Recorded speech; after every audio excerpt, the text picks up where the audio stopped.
Aloha headsets, Frank here, and welcome to the first installment of Early Access Reviews. Today we're looking at Primordian from Stonepunk Studios. In this action-adventure game, you play as Grigor, a being from the dark side of a planet torn in two. You are on a quest to destroy temples of light and uncover the story of the first planet. Now, I am really enjoying this game, but I must mention that I did receive a copy from the developer to review, but my opinion cannot be purchased. Now, anyway, anywho, no more further ado, on to the review.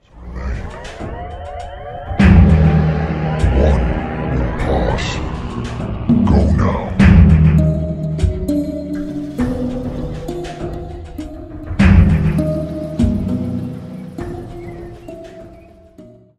Alright, first up, minimum specs. Although 16 gigabytes of RAM and a GTX 1080 or RX are recommended, minimum specs do allow for 8 gigs of RAM and a GTX 970 or R9 290. Although I'm personally running on a 16 gigabyte with a 1070, and I have run into some crashes when the screen gets overly busy, so I would recommend running on the higher end.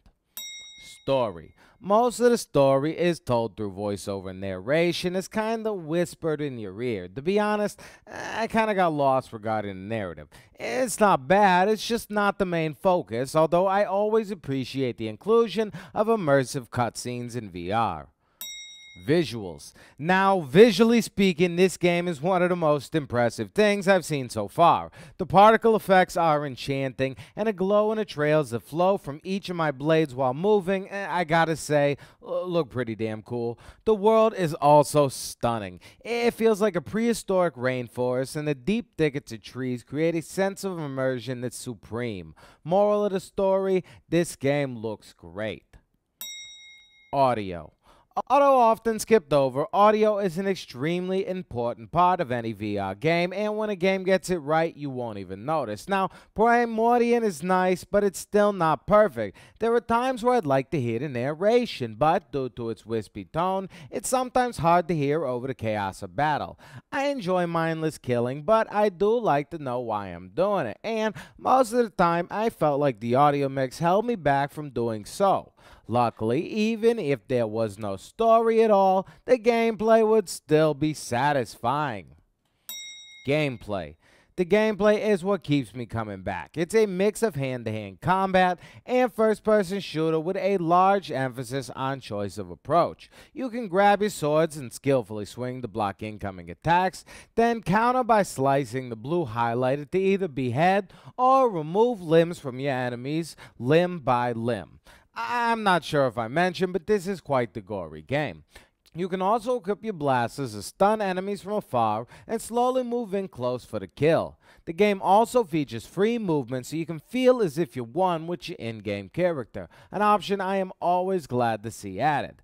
There is also somewhat of a stamina system that keeps you from just running through the environment, which may bug some players, but luckily there are a lot of gorgeous sights to see.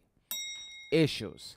The game did crash on me quite a few times, but since receiving a copy a little over a week ago, I already have seen 2 updates, so I don't believe that this dev is just going to dine and dash on us. Verdict. So, as of now, for $24.99, you get in Chapter 1, which offers right around 2 hours of gameplay, plus an arcade mode that lets you go back and play certain parts of each level, and in the future, you will get 2 more chapters right around the same length. I think it's graphically stunning, with enticing and addictive gameplay. It just needs a little more oomph in the story department, and we might just have one of the best games of 2018 on our hands.